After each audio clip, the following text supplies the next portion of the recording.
Okay, so let me start the second day of our seminar.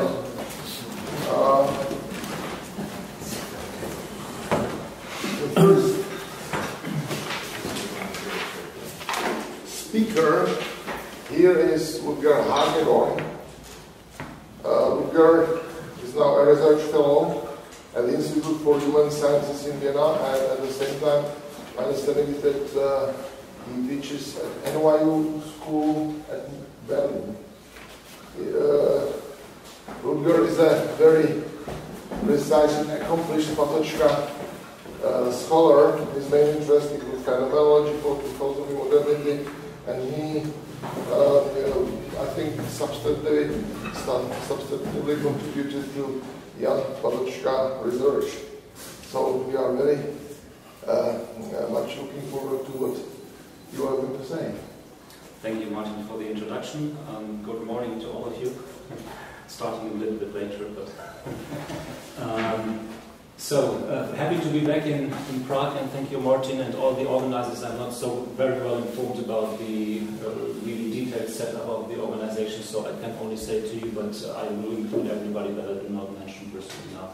And happy to be back in Prague. As you mentioned, I was working in Prague for quite a few years, so it's always good to come back. And at the very beginning of my working on Patočka, I was still young enough and courageous enough to write an article on Patočka that had the headline "Robinson in the Heart of Prague."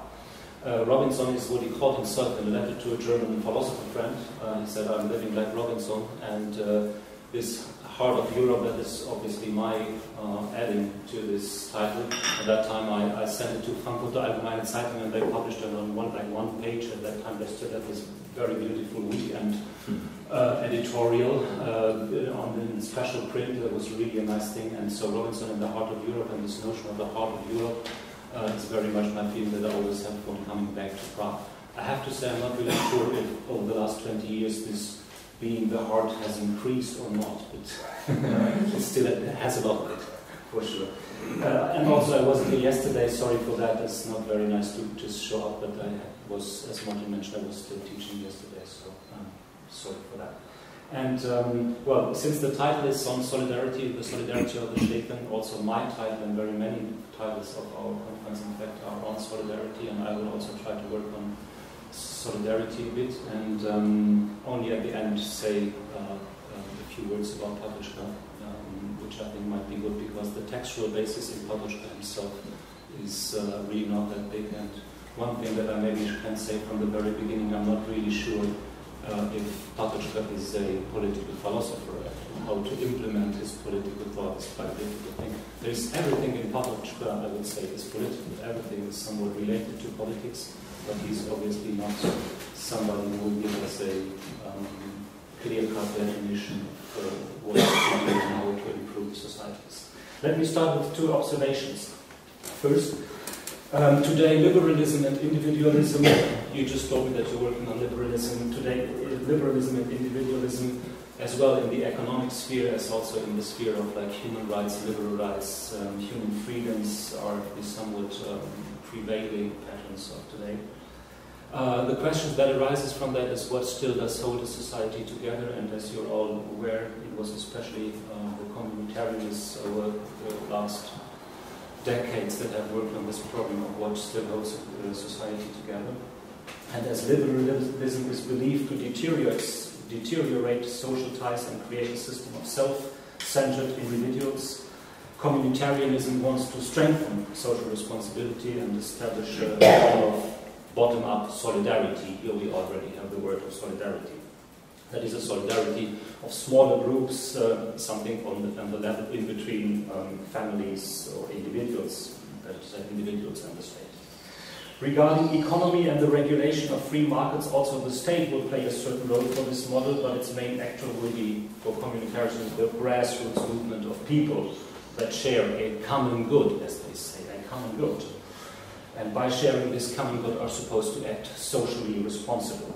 But it is exactly this common good that might pose a problem for us.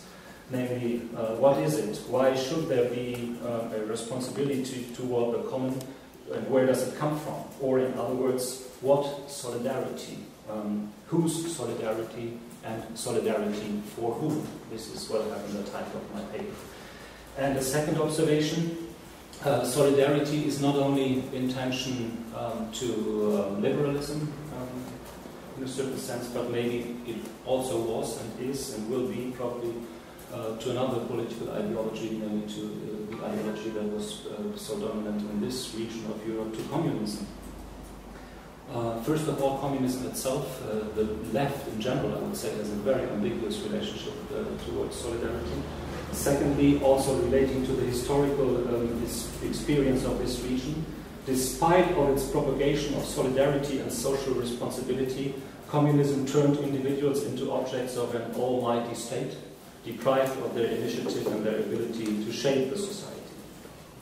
Therefore, it is not much of a surprise that the protest movements in communist Central and Eastern Europe after 1989 emphasized values like true and authentic solidarity, responsibility and freedom in the deeper sense, however you want to define it, freedom in deeper sense. For Václav Havel, who is the name giver of the foundation that we have all over here, that is someone brought us together, for Václav Havel, this searching for authenticity was very much so, I guess, the searching for an authenticity in language, to find a real and true language, and language that is not afflicted by propaganda, by the usual taking away of senses to words. Havel portrayed life in a community controlled by police, bureaucracy, and the erosion of any true language. And his theatre of the absurd is eminently political in its description of a shaping of a pre-established common ground. Nevertheless, it does not offer any positive convictions, I think, of what a common good is, this common good that I tried to describe in relation to communitarianism. Havel has also described these ideas in his non-fiction books, such as Power of the Powerless, we spoke about that, Living the Truth, and the last phrase, Living the Truth, one that is directly taken from Patočka. So, and not to forget, we are in the Czech Republic here, but not to forget when speaking about solidarity, somebody might have mentioned it yesterday, but we should not forget that for Poland this was the name of the whole movement of the protest against the communist government, Solidarność.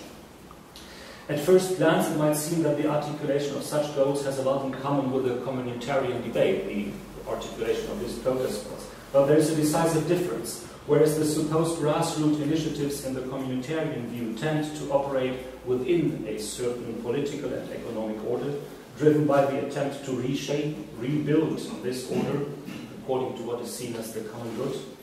The circles, these dissident circles that sprang up during the protest in Eastern Europe were communities not only beyond the state, but beyond any political and economic order, not aiming, I would say, at a new shape, but attempting to keep the space of the political somewhat open and undetermined. Jan Patočka, the name giver of our conference, expressed this with his famous phrase of the solidarity of the shaping, the solidarity of those who have lost their trust in all positive political values such as pacifism, socialism, democracy, etc. All of them that could serve as common goods for reshaping the society. The sudden uncertainty, the open space of the political after the revolution of '89 has often been described, even more the often claimed inability of the former protest leaders to fill and determine this political space. This initial openness was then historically only overcome when after a while the supposed winner of the Cold War, Western style of liberalism, took over and was installed in these countries. But maybe this is the attempt of today. Let's try to have a look at it again and ask if there's not something entailed maybe in this understanding of solidarity that could be helpful for our understanding for us today. What is looked for then is a concept of communality or a common ground beyond pre-established societal bonds and values, paying regard to the seemingly paradoxical fact that exactly the loss of ground, or loss of common ground, can function as the trigger for solidarity. One should re-estimate the relevance of this notion for a rethinking of communality. This goal obtains a heightened significance, especially in regard to today's societies that are generally characterized by a loss of certainty about common goods. One of the key concepts to address this development is the revised understanding of solidarity. So, let's try to have a closer look at solidarity before going over to compare it to what Patočka says in solidarity. Richard Rorty has once observed that solidarity only seems to work within groups that have something in common or share a certain identity. Solidarity, that means, can by principle only be felt for somebody who is alike me or alike you. Somebody might be a comrade in the movement, this is Rorty's formulation, and sharing this political conviction, he or she deserves solidarity because we are working for a common political goal. The most striking phrase in this context might be people like us. People like us meaning certainly, well, they are ordinary good people like us, really good people. Nowadays, this phrase also reminds us of the Occupy movement. We, the 99%, let's say, the only common marker of identity then being we. We are different from the rest, from the very, very small little rest, from these bankers that do nasty things with our money. I'm not really sure for the true reasons of why this Occupy movement has somewhat faded away recently, but one of the reasons might be that maybe this notion of the 99% is too weak of identifying a certain commonality or togetherness. Generally, I also think that it is an interesting observation that historically the term solidarity seems to be of little attraction to the political left. At least for some of its more radical representatives, this is obviously the case. I mean, on the other hand, we have many examples of appeals to solidarity by leftists. The most famous, maybe Che Guevara said, solidarity is the tenderness of the people. It's meaning the peoples, or the tenderness of the peoples, meaning the tenderness of the nations. Karl Marx seems to not refer to anything called solidarity at all. The term solidarity is not mentioned in the index of his 47 collected volumes. In some of his earlier texts he speaks of brotherhood, maybe something similar to solidarity. One of the three ideals of French Revolution, fraternité, égalité, liberté. But once again, it is inclusive as well as an exclusive concept. The brothers, whom do the brothers exclude? Well, in Freudian terms, we could say, obviously, they exclude the father, they go against the father, but more obviously, in our times, we can say they exclude the sisters and all those that, for some reasons, for whatever reasons, that are not brothers. Brotherhood is also something that Marx mocks as sentimental. It is not so much the looking after the brothers, the care for the brothers, if you wish, that is Marx's concerns, but as we know, revolution. The struggle itself is to create unity. Workers of all countries unite. Solidarity seems to have a bit of charity involved, of sympathy and support for the neglected ones. It sounds a bit like the widow and the orphan that we find in some parts of philosophy. No wonder, I'd say, that Marx can do very little with it. His aim is not to better, his primary aim is not to better the conditions of the people or the workers right here and right now. His aim is certainly not a compromising solution that will make the harsh injustice a bit milder right now. His goal is revolution, and the revolution is one that is looked for in the future. Solidarity, it seems, is something that can only be felt in regards to human beings. Recently I was in Stockholm and somebody told me that the Swedish Green Party, that they have defined three kinds of solidarity as their kind of party program. Solidarity with nature, solidarity with our fellow human beings, and solidarity with the future generations. If one can have solidarity with the future, it might be, maybe one can make sense of that concept, I'm not really sure. It's difficult to judge. One thing that is involved in having solidarity with the future is probably that we once again somewhat come to a Marxist perspective of engineering, creating the future, already presupposing what the future would be. And if somebody who knows Walter Benjamin's thesis on the philosophy of history, I think this is exactly what he would say. Solidarity with the future is impossible. We should have solidarity with the past. We should look for the liberation of the past, not of the future. But even more so, or even stranger to us might sound the concept of solidarity with nature. Certainly we all can understand the good intention that might be behind it. But what could it be? If there is something like that, wouldn't then solidarity with nature just demand to finally abolish all of ourselves, to finally abolish humankind from this planet? That would be real solidarity with nature, right? How grateful would nature be for that? I'm not sure. So, yes, solidarity, I think, has to be solidarity for human beings, but for all human beings. This idea of all human beings is something that we find in Christianity. Everybody is our neighbor, everybody is our kin, and also we still find it in a more secularized moral universalism as we maybe have it in Kant.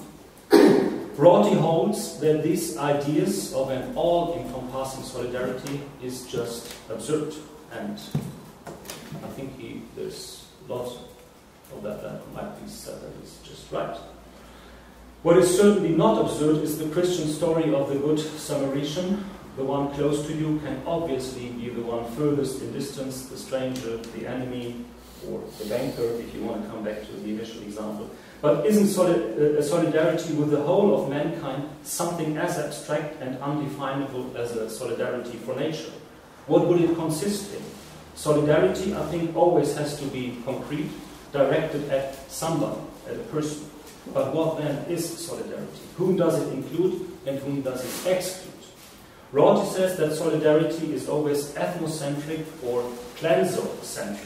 That solidarity goes for a fellow Roman or a fellow Czech, let's say. It goes for Greeks like ourselves. That is somebody that is opposed to all these barbarians on the other side. Solidarity maybe also goes for a fellow Catholic, we can say. That is somebody tied to you through religious convictions. And with this last example, with the Catholic, it becomes clear that the ethnocentric here is not meant in a biological or racial sense. Clansocentric in the sense of Rorty, I guess. It is meant to form a clan, being part of a clan that is not defined by blood, but maybe by a common belief or a conviction, by the common fight for a good thing, and so on. But still, however nicely the clan that deserves solidarity, however nicely it might be defined, it is a somewhat unsatisfactory result that solidarity should always and necessarily so be restricted to a certain predefined group, that it should always and necessarily so be an inclusive as well as an exclusive concept. What is the way out? Rorty has a suggestion to make. He says the new concept of solidarity should be one that is not as ethnocentric or clansocentric any longer, but one that is meant as a solidarity of all those who have been brought up and who have come to distrust ethnocentrism. This is his concept. Distrust ethnocentrism. So, distrusters of all beliefs and distrusters of all convictions unite. Go for the solidarity of the skeptical, urban, liberal people, if I put it a little bit unfriendly.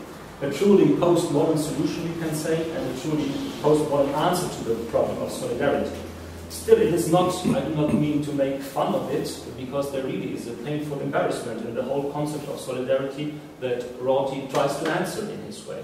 And by the way, I think that what he says, the structure of what he says, is not so very different from what Patočka says. I think there is a decisive difference, but we can already see in this those who don't believe any longer. This is not so very far away from production. If brotherhood or fraternity is like a precursor of the modern concept of solidarity, it might give us a hint. Fraternity, already by its name, seems to presuppose certain communal bonds between those included. Fraternity, brotherhood, has its model in family ties, but these become extended to a broader group of people, to the big family, so to say. The fraternity of the French Revolution is the brotherhood of all the French people, the nation formed in analogy to the family. Isn't that a strange thing? As Marx and many others would hold, the overcoming of feudalism is the ultimate break with the old family relations. It is precisely the setting free of the individual, the economic individual, the individual that is so free of everything that he or she has nothing else to sell but his or her labor for. but also the setting free of the individual with all his or her possibilities for a life independent of the family ties. Why then, is my question, why then at this time of the setting free of the individual, why then is the answer to this new freedom, the search for a new communality, and the search for what still holds people together,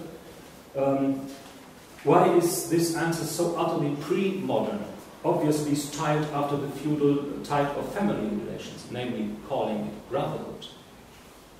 The fact that Derrida and others had severe problems with fraternity has to do exactly with this family bondage.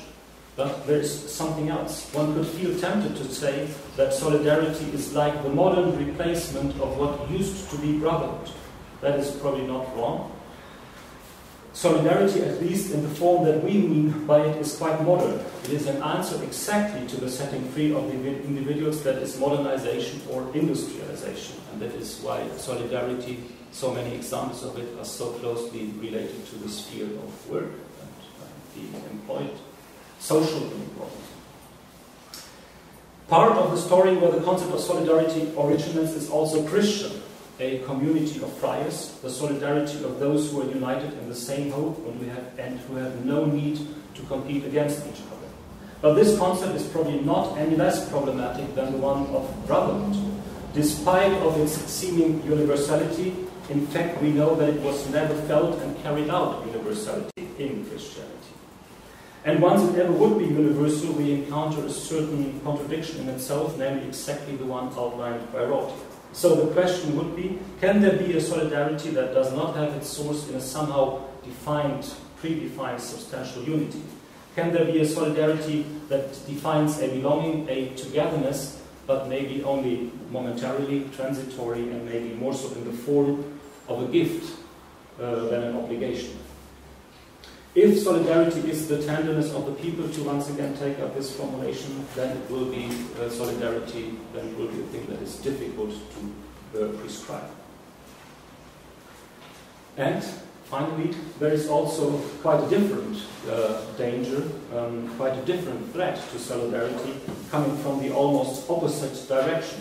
A solidarity prescribed that somewhat undermines the very heart of solidarity, namely something one could call a barbarian solidarity. It has to do with one of the core ideas of solidarity, namely equal distribution. And it is as old as philosophy. Already Plato proposed to dissolve the family as a nest of solidarity, because it is stained by emotions and limited to a close circle of relatives, hence imperfect. In fact, the distribution based on love was considered egoistic. Obviously, nobody can love everybody equal. The counter-idea then is a just, almost mathematical fairness in distribution, an anonymous watch over the society and its equality. This anonymous redistribution, what we have today, our anonymous redistribution by tax is obviously something belonging into this tradition. It has its very good sides, because it gets rid of all the painful abysses of compassion and mercy, and of individual preferences and obligations, of gratitude and the debt that has to be paid back to another person. It is the overcoming of the all-too-human solidarity. But in a way, it is also the abolishing of solidarity as such. If we are to make sense of a concept such as solidarity, then it is something different from equality. It might be possible to achieve economic equality by sheer and anonymous redistribution. Solidarity is something different. It obviously aims at a life shared with others, not only at equality. All that it wants to express and articulate are exactly these interpersonal ties and sympathies. Solidarity cannot be replaced by this distribution, equal distribution. Even more, there is a danger that a system of distribution presupposes and transmits the message that everything has already been done, so that solidarity is in fact not needed any longer. Why should I take care of somebody? Why should I develop solidarity when knowing that the state has already done so? Full equality and complete indifference, I would say, are not contradictions, but more often, maybe not necessarily so, but more often seem to come close to being synonymous. So, still looking for the common ground of what would set up solidarity without wanting to be a follower of the great narratives. Maybe we have to turn to, maybe what we have to turn to is exactly this allowance of not disposing of any eternal concepts. I do not mean it in the outline sense of Rorty's community of those who distrust, but in a more general sense of the common human condition. Solidarity occurs only when insufficiency and finiteness are recognized and acknowledged. It is the very wound that can neither be negated nor healed. This wound that reunites us. Solidarity is not confined to reducing the suffering of others, for I could find myself in his or her place. And neither should it be mistaken as co-suffering, and the idea of co-suffering that would make the suffering more endurable. Solidarity is something that responds to these wounds, to this shared experience. This approach is somewhat contrary to the communitarian debate that is so much about what holds a society together. I would hope that we should look for something in solidarity that is beyond the state and beyond any political and economic order, not aiming at a new shape, but attempting to keep the space of the political open. And without putting too much of the character of a solution of this whole problem or a salvation out of this abyss on it, I still would like to make a few hints at Jan Patočka's concept of the solidarity of the shaken now that I think answers exactly to this question. Patočka's response to the wars and totalitarianism of his times, the wars and totalitarianism that he lived through personally, his answer to this totalitarianism does not lie in the formulation of a new ideology, because every slogan which seeks to assemble everyone behind one flag once again creates a pressure leading to conformity, leveling, homogenization, and so on. Patočka subjects every political doctrine, whether it's called liberal, social, or whatever, to the suspicion that it is tyrannical and has a tendency towards totalitarianism. This principle certainly owes something to his own experience of life, and the quoted phrase of the solidarity of the shaken, who avoid all attempts at mobilization, is clearly in part a product of the political dissidents of his time. It would be wrong, however, I guess, to understand it exclusively as a response to totalitarianism, as a response that would lose its validity as soon as the external totalitarian threat disappears. So, does his fundamental political skepticism contain more than the starting point of unpolitical politics? This is what we had as an attempt at unpolitical politics in this country. How could it be the core of a theory of politics in a society which regards difference and conflicts not as evils to be eliminated, but as a means to enrich and stimulate society? So, coming to the central question of my title, I'm asking solidarity. Solidarity of who? Solidarity and solidarity to whom? This question, in reference to Patočka, I think brings us back to what I said about Rorty in the beginning. As in him, as in Rorty, Patočka makes no real precondition for solidarity. There is no racial or religious marker. We don't have to be people that are defined by religion, by race, by a certain citizenship. So there is no qualifications, no markers needed before. This is a common trait of the concepts of Rorty and Patočka. But in Rorty, the disbelievers, as I try to say, the disbelievers they are disbelievers in one special thing, namely disbelievers in ethnocentrism. In Patočka, the shaken, as he calls them, those who have lost any belief in the so-called goals of the day, those reaching over into death, they are not sacrificing for a certain political goal, but Patočka says in a certain sense they are sacrificing for nothing.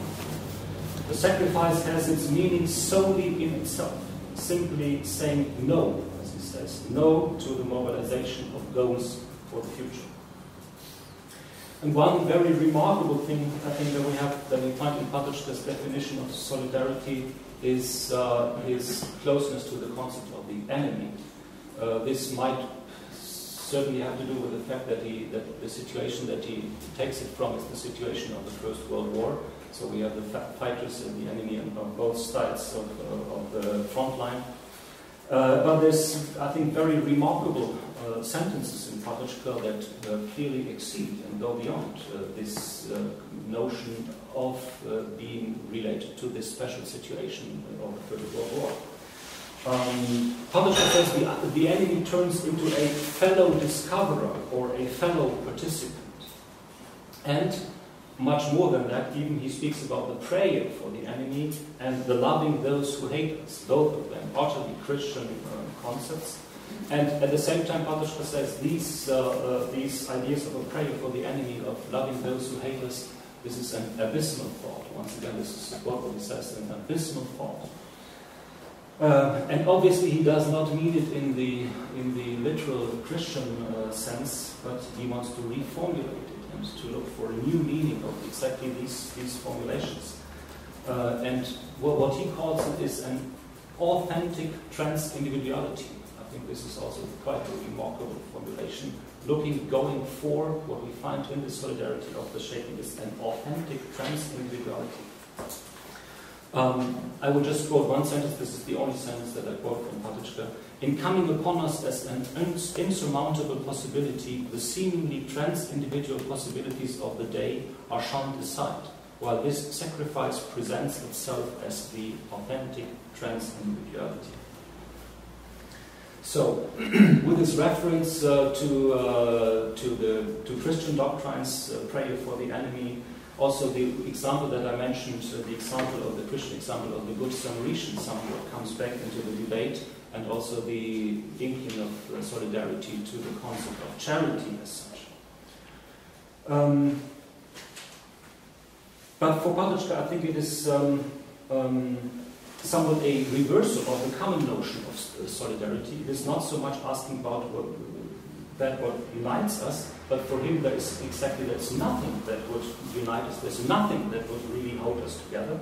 In a Heideggerian sense, and we know that he was deeply influenced by Heidegger, we can say it's precisely this nothing. It's precisely this nothing that unites us and holds us together. So, the concept of Patočka in one formulation is the solidarity of the shaken, the quote, the solidarity of the shaken for all their contradiction and conflict. So, if there is a similarity of solidarity and charity, what is it and what does it lead us to?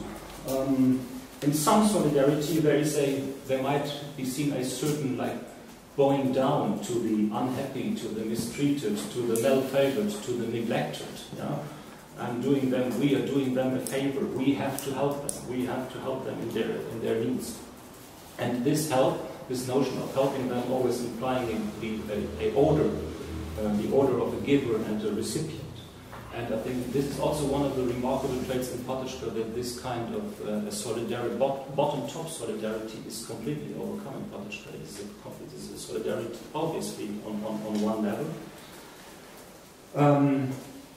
We could also call it a mutual solidarity, a solidarity at eye level. In a certain sense, the question, and this is the title of my paper, the question of whose solidarity it is the same as the question to whom it is given. It is always the same. There is not one that has solidarity. There's also this or he or she at the very same time is in need of solidarity. So this notion of the fellow participant.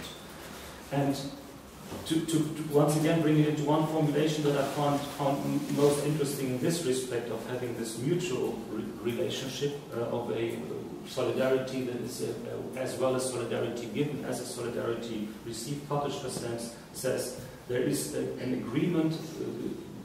There's an agreement with somebody, but it is an agreement in difference. An agreement in difference.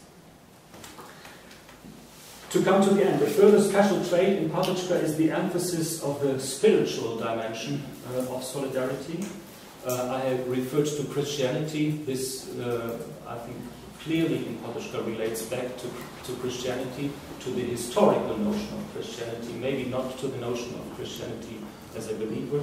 This is a topic of its own in Patočka, this relation to Christianity, but this emphasis on the spiritual aspect of the whole dimension of solidarity is really quite remarkable and outstanding. He speaks about conversion, metanoia, which all of them is a religious vocabulary, the spiritual person and the solidarity of those who understand, The fear the few who live their life not necessarily at the front, but alive in exposure. It's the very few ones who go for certain experiences. There might be, once again, I was asking about inclusion and exclusion of the concept of solidarity. There might be, once again, and also in Patočka, a certain exclusivity retained in this concept of the very few, those who understood, those who know what it is all about. At one point, Patočka even speaks of the spiritual authority of the shaken. This is maybe the most remarkable formulation, the spiritual authority of the shaken. But as we know, this spiritual authority in Patočka is not meant as a prescription, as a program, as a recipe, but it is more meant as a warning, and he explicitly compares it to Socrates' daimonions, and this daimonion always only says, no, don't get instrumentalized, do say no to mobilization. So it is a solidarity in, let's say, resistance or demobilization instead of setting an agenda. And one final point related to this, Patočka also says the solidarity of the shaken is built up in persecution and uncertainty. So one might feel tempted to ask, so if there is a persecution, is it a concept of solidarity that only works under totalitarian circumstances, that only works in society where you would really say there is a political persecution? So would it maybe work, I don't know, I think Josef mentioned that yesterday, this is what you said, but I'm not sure what you said since I wasn't here, sorry. So maybe a model that could still work in Belarus today, yeah? And in fact, this is what I know from personal experience, there's very many scholars, exactly from Belarus today, who study Patočka. Ivan has met many of them as well, and I think there must be some reason of why there is this really deep interest in Patočka. I think it's exactly because of the political circumstances, and they have this university in exile in Lithuania, and Patočka really is well received in this circles. Nevertheless, certainly I would hope that in Patočka and even in this concept of the solidarity of the shaken that is built up in persecution and uncertainty, that there is more to it than only a relation to certain totalitarian circumstances. I would hope, I would guess that solidarity of the shaken indeed could be a concept for the 21st century. Our experience of today, the globalized world, the diversity of cultural experiences, an experience where all traditional values and beliefs drastically lose in importance, but still having lots of confrontations in societies, abysmal situations, as Patočka describes them in reference to war. This existential shaking can be a uniting experience in a world and in society that are driven by conflicts, and not the least, this is exactly the notion of what democracy ideally should be, namely a coming together, agreement in difference, and not trying to overcome, to evade the differences, but keeping the differences alive. In that sense, I think that there might be more to it in Patočka, but as I said from the very beginning of my talk, Patočka is probably difficult to implement as a political thinker, but still there might be a really valuable inspiration. I will stop here, I guess. You're waiting for it. Yes? Let me use my privilege being here and just open the discussion. I think that what I would feel as a challenge, reading and understanding Patočka correctly, would be using very specific front experience. You mentioned that in the First World War as a, I would say, general tool for understanding. In the text there is this Patočka's question: how can the front line experience acquire the form which would make it a factor of history? A factor of history is a very, I would say, cautious formulation. It doesn't mean that it should be turned into a main flag or some sort of principal ideology, but a factor in history. And it seems to me that it's very good to really look at this particular front experience from the First World War first before we go to generalization. because it's experience. I think that Patočka was a phenomenologist, and he really studied from experience and not from speculative conceptual systems. Very briefly, the First World War, I just was thinking about that when I was listening to you. How does it start? I have in one book of Canadian history in front of me here, and in the summer of 1914 was a dry summer, so people hanged out a lot in the streets. So when Germany declared war on Russia, it was a summer day in Berlin, and everybody just started to feel some sort of strange quasi-solidarity with other Germans, and they were almost feeling of being liberated. Franz Kafka that day wrote to his diary one simple sentence: Germany declared war on Russia. I spent the afternoon in the swimming pool.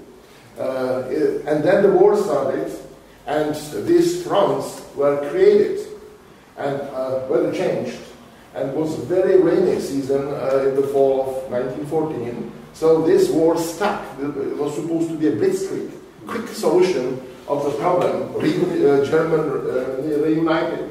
All of a sudden, these soldiers were stuck in trenches, not far from each other, and discovered the cruelty and unpleasant situation for men being trapped in this war, because the weapons were much more powerful to defend trenches against those who were supposed to jump over the parapet and run to the other side.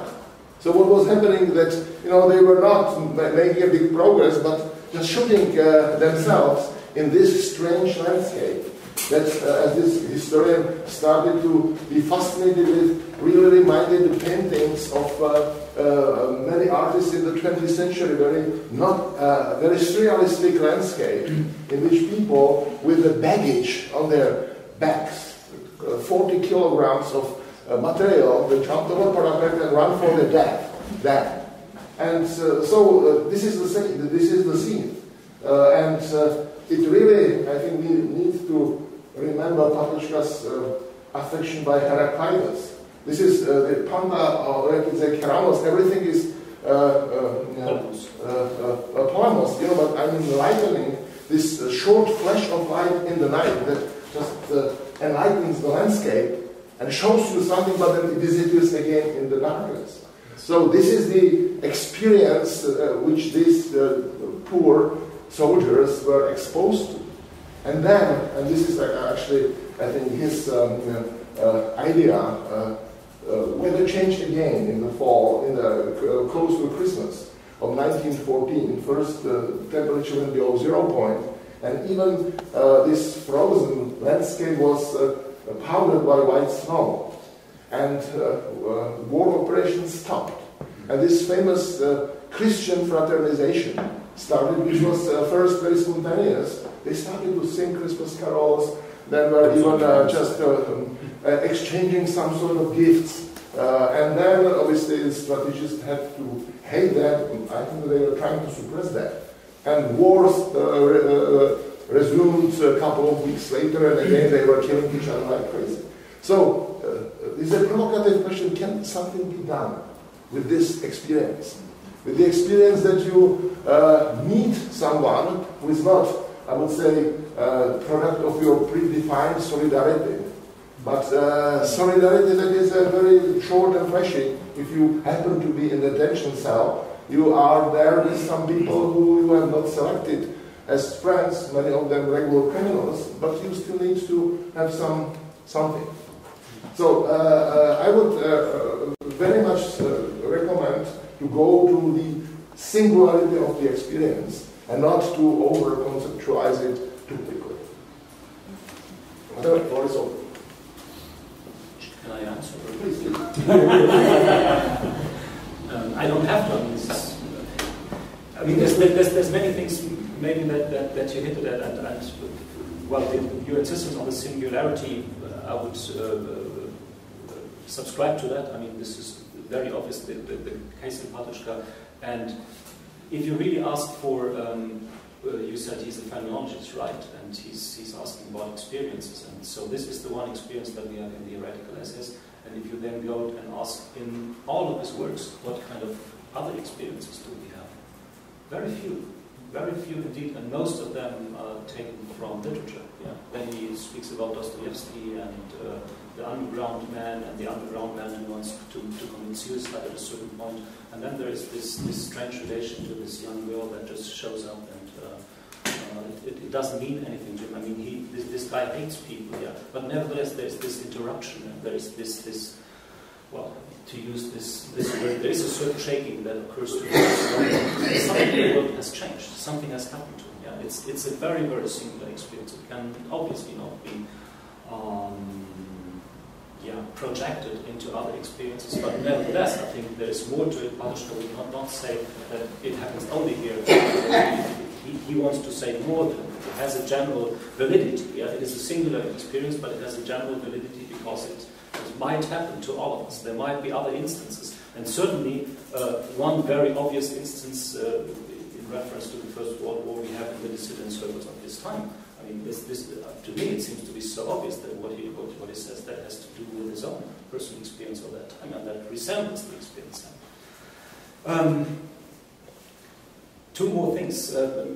One, you spoke about the cultural background, and once again, I can only see you mentioned Kafka, but you know, before the war, it was all over. It was on all sides of the front, on both sides, at least what I really know is on the French and the German side, there was a longing for the war. I mean, they all wanted to go to war, and there's so many writers. I mean, in the war, the German soldiers had Zarathustra in their back. Yeah, this was the new Bible, and Nietzsche was very much read as the prophet of this new war. But you have it in so many writers of early 20th century, so even after Nietzsche, writers of Georg Trakl, for example, who is not, I mean, martial thinker maybe, yeah? This waiting to finally, there's so much energy that has to go somewhere, yeah? You have it in the French context as well, so I would just underline it. But then there's this experience of it all comes to a stop, it all comes to a halt, as you said, in the war, you go for it, and then there's this end. And luckily so, I would say, for Patočka, luckily so this happened. I mean, imagine it be different. I mean, imagine the Germans just overrunning the enemy, being victorious. The whole concept, our concept for this solidarity of the shape is certainly gone. And what we need is exactly this darkness, is this front that doesn't move, this utter meaninglessness, where the soldiers sitting there, moving 50 meters to the west, and 3 months later, 80 meters back, and so on, and nothing ever happens. This utter meaningless, and then you said darkness, yeah. And certainly, only then can you have this concept of the Heraclitean polemos, of the Karanos. There is this sudden lightning in the darkness that gives a sense to it all, and this sense can only be the one. Why are we still here? Why are we still instrumentalists? Why do we still fit into these patterns? Why do we not just go out of it? Why do we not just say no? Yeah? This is this certain current. But how can you create it? Can we create such situations? Should we create such situations? No, obviously not. I mean, then we have this Hölderlin absurdity, wo Gefahr ist, wächst das Rettende auf. So wherever there's danger, there's also something saving, showing up. Yeah. Well, maybe I stop. Okay. Any comments from Ludger? With regard to the question whether this concept of solidarity of the shaken is relevant only under dictatorship or totalitarianism, I think we should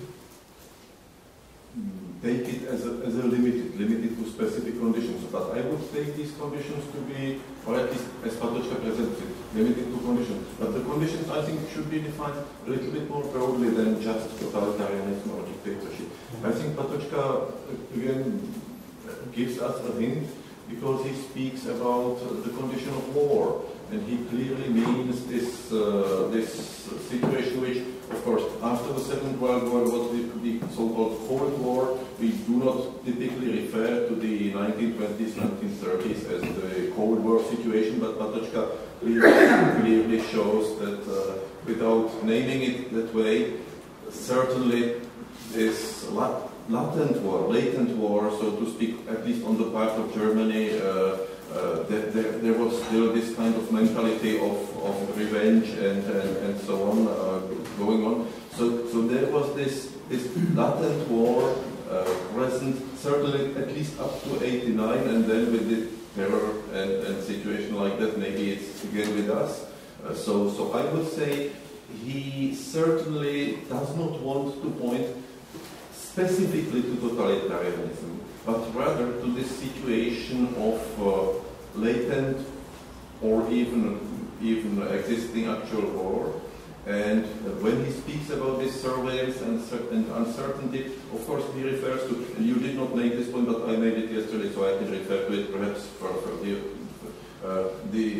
that he speaks about the situation of the scientists and engineers, the weapon constructors and so on. They are part of the intellectual people, those who know. The understanding, but not only understanding philosophically, but also these technicians who are so important for the politicians and for the war strategies.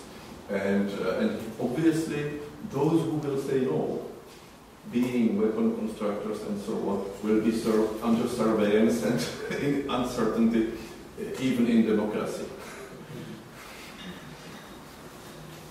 Yes, I mean, I obviously agree. This is for sure. I mean, I was speaking about the totalitarian conditions because I said one can resemble this situation as its own life situation. And I mean, the main reference in the book is the First World War, and this is very obvious. But then we really have to ask, is it every war? We were speaking about the Cold War. What does he actually say about the Cold War? There is this, I mean, as I said, our textual basis for speaking about the solidarity of the shaken, this is what I said in the beginning when I started to talk, is so very small. It's very, very limited, and so much of it is just, remains in darkness, I have to say. And there is this one question that Patočka asked at a certain point. He asked, why then has this grandiose experience, alone capable of leading humankind out of war into a true peace, why did it not have a decisive effect on the history of the 20th century? And I mean, in the question itself, there is already we entailed that that is difficult for him to answer. He has this question; it's like a rhetorical question. Is there a real answer to it? I guess there is not.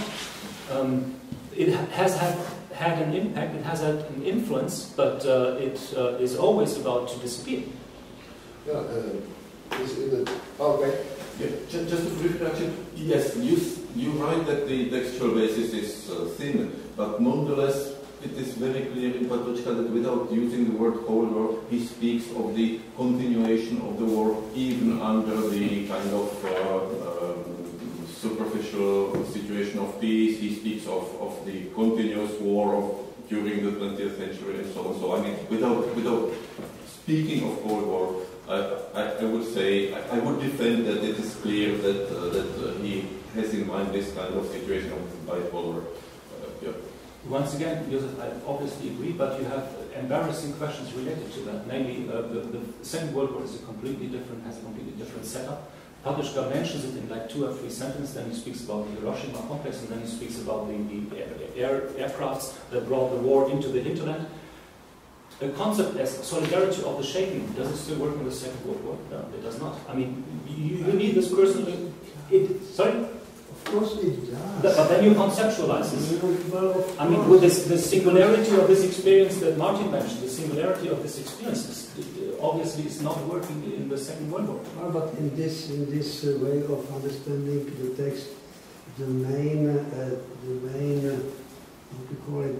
level of the problem is neglected, because the main thing in his text is not just the First World War, Second World War, but there is a sort of ontological interest in Patočka's thinking, and he just uses these 2 wars and the experience of the dissidents in jails and so on as a sort of examples to understand the general position of mankind vis-à-vis the lack of meaning and so on. And so in this way, the terrible situation of the civilian people bombed by the aircrafts in the Second World War is again this being exposed to experience the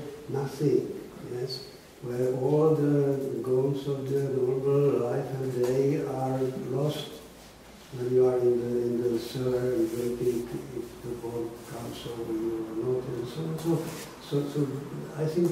psychological dimension of his thought is quite important.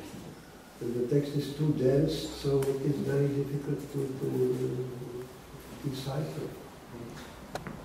Well, once again, Ivan, I would say I agree, basically, but one thing that is really missing is this aspect of solidarity that it has to do, that is related to somebody, yeah? And that becomes much more difficult to explain with the experience of the sect. Certainly you might have solidarity for the one that is next to you in the bunker. I mean, you share the same thing, but no. Well, I shall speak about it in my... Look, there is one very important context here, and I would say it's Czech or Czechoslovak context. Patočka, in the first sentences of the 6th essay, he, not directly, but criticizing Masaryk's concept of First World War as a world revolution that basically solved the problem. Masaryk somewhere in New Europe writes, now I held out independence possible because some movement started from the French Revolution onwards that was liberating one nation after another, and now all nations can be free and independent, and this was because of the world revolution of the First World War. And he says, wait a moment, you are explaining this cosmic event with the concepts you took from the past, in the 19th century, and you still believe in the idea of progress. From experience might be pointing that the 20th century is about something else.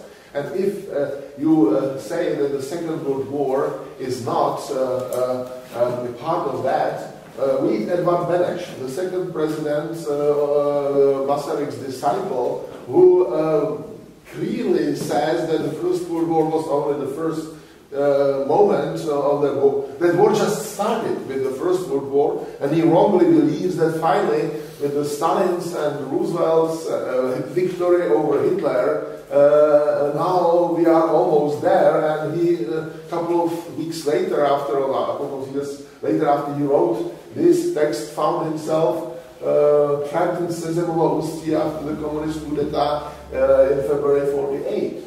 So it's not a problem of the 20th century. It's a problem of interpretation of history. And I would not suggest that the dissidents should be absolutized, made too important, but just how to make these experiences that are very rare and a factor in history. And maybe today's dissidents are not, I would say, spiritual authority like some sort of popish institution of for the 21st century. But they are just sending us some signals. I'm sorry I came late, so I may have missed yesterday and today. Solidarity, the word, has in the middle a very substantial element. Solid. It was a Roman coin, you know. This comes from a Roman coin. Solidus was a Roman coin. This is where the word comes from. Right.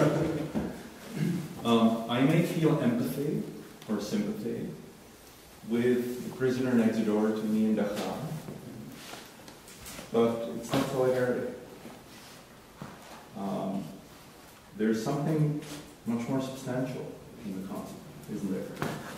And you sort of alluded to it in a way. I find it a very useful, fuzzy concept in all the ways that you mentioned, which I find quite fascinating. And at one point you started talking about it being a gift, not an obligation. So it's not a claim on my empathy. It's an appeal for me to react as a human being in a solid manner. And whatever the Roman origin of the word, today I would choose to give it a dimension, not the only interpretation, but a dimension, which has to be material.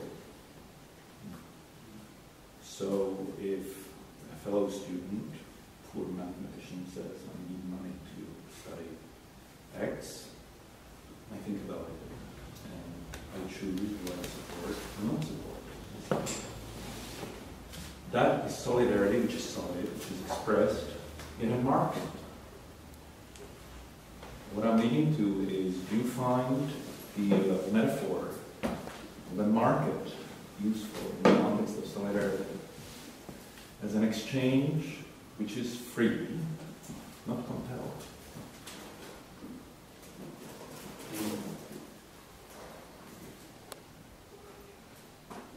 I'm not sure. I don't have a ready answer. This is like market and solidarity. I've never thought about market and solidarity. This seems to have very little to do with the two concepts. It's perhaps too strong a word. Yeah. But the notion is that it is not enforceable. Sure. It is not something that you can claim against your fellow man. But in some sense, you hope that there is enough humanity in the gene pool that if you fall on the street, it will not be the legal obligation of the doctor to help you, but people reacting in a good way. Yeah, I mean, I can fully agree with that part. I was just a little bit I went too far. concerned with the question of the market, because I mean, the market is. You're clearly allergic to it. No, not allergic. I didn't know what to do with it. I mean, on the market, things have a price, right? They have an exchange value. No, but the point is that you're bombarded with appeals to solidarity. Somebody doesn't fit into the picture. You are bombarded with appeals for solidarity almost on a daily basis. Yes. And the reaction, do I or do I not react, is taking place in real time. But the concept, that's the sense in which I am. Yeah. But I think the concept that Patočka would have is exactly this. Doesn't have to do with like getting emails from somebody who tells you that it would be very, very important to support this initiative, and we also have that group of people who deserve our help. I mean, the precondition for him is the existential shaking, and this is exactly like all. It's not so much about money. It's not about, as he said, calls it goals of the day. Yeah. Right. The extreme case, which it's in a landlocked country you wouldn't think of, would be lifeboat. The lifeboat mentality. People who are thrown into an extreme situation. You know, Dachau or a lifeboat or World War I. So it's solidarity of the craft, in some sense. Well, there was some other thing at the very beginning of what you said that I wanted to relate to, because it brings us back to the discussion that I started with Ivan. When you said that it is so important that there's this personal context. And once again, I really think maybe even ontologically you might be right, but I think there is a good reason that Patočka only speaks about the First World War. By the way, it is quite an embarrassing, I really find it an embarrassing part of Patočka's philosophy that he has nothing, I would say nothing to say about the Second World War. I mean, we have one sentence, what else does he say? He has nothing to say about Shoah. This is quite an embarrassing side of his philosophy. And I think, I mean, for the setup of this book and for the so-called solidarity of the shaking, it makes perfect sense to relate to the First World War and to not relate to the Third.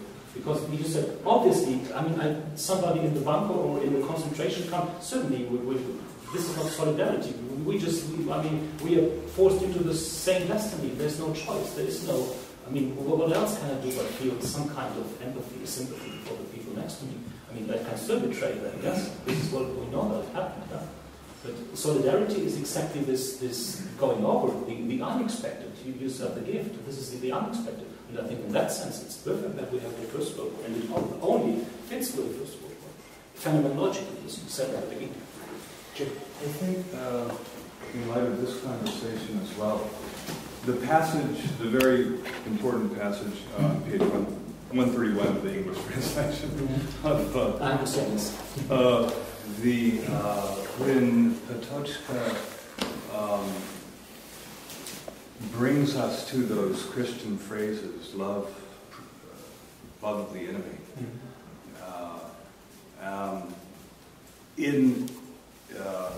in an effort to illuminate the depths to which the solidarity of the shaken leads us. and what it illuminates. It makes me think of two things in light of your conversation. One of them is that to have sympathy for somebody or empathy is distinguishable, importantly, from the love that he uses the term in a number of contexts in the heretical essays, which is to will the good of the other. That's different from pity, and it's different from empathy. And there is a kind of solidarity that he associates with love, which is to will the good of the other, that I think is important to keep in mind as a real factor of what he means by solidarity. And with that in mind, you brought up a number of times the distinction. You only mentioned it once, but you presumed a certain distinction between, well, this is experiential for Patočka and this is conceptual for Patočka. And as I was listening to you, I thought it's very difficult in addressing his phenomenological accounts to, I think, be very confident about where you separate what is experiential and what is conceptual for Patočka in what he's describing. And it's very dangerous, I think, to confine the experiential to something that you can define as a physical event where somebody is encountering some material circumstances or some forces. Because experience also is what happens in the existential dimension and in the depths of the psyche and in the shaking of the soul. That too is experience. And the love of the other is also experience. And so to say, here, Patočka, in discussing the Christian opening of the depths of the soul, that is merely conceptual. But here, when he's referring to the trenches, that is experiential. I think to be very confident that one is making that distinction appropriately is slippery. It's a little slippery. Well, maybe many things. I try to keep it short, right? I mean, interestingly, this notion of love. I mean, this is also a mutual relationship. Ideally, I would say. Ideally, yeah, ideally, but not necessarily. Not necessarily, but ideally, it's a mutual relationship. This, I think, nicely relates to what I tried to say on Patočka's concept of solidarity, which is not this like leaning down, like, oh, the poor neglected, let's help them a little bit. And this is the maze that we get. Yeah? There's always the position of the donator, yes, somebody who has and others who need, whatever, mostly money, but there can be many other things that one can give as a gift of solidarity. I think this is a very good point, and this nicely relates into the discussion of love that you just mentioned. And one point, and this I will have as the final, I don't have a solution for it, it's just an observation. I also said the left has such an ambiguous and very unclear relationship. I mean, we know all this propaganda of communist solidarity, but they don't really like solidarity, I think, or a certain kind of solidarity. This is, as I said, and Marx doesn't mention it at all. Brotherhood is mentioned, but on the other, I mean, solidarity as something that can be implemented, solidarity as something that can be executed. This is okay, yeah. The prescriptive part, yeah. But this part that has to do with, like, since you brought this up or referred to donation or gift or something unexpected, something that cannot be demanded.